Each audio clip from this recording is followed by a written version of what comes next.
Всем привет! Сегодня мы будем готовить пиццу. Для теста нам нужно 2 яйца,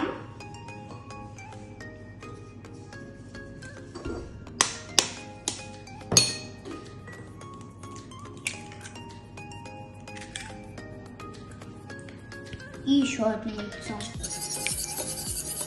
Добавляем чайную, чуть-чуть берем соли, добавляем и еще перемешиваем.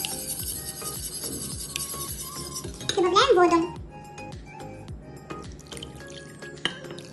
Добавляем 2 стакана муки.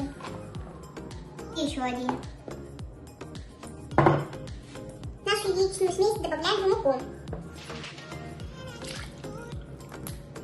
И еще 2 ложки растительного масла.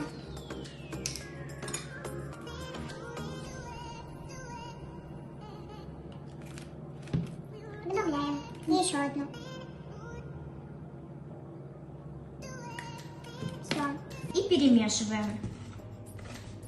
Оставляем тесто в сторонку. В это время будем разбираться с начинкой. Сыр трем на терке, колбасу режем на кубики.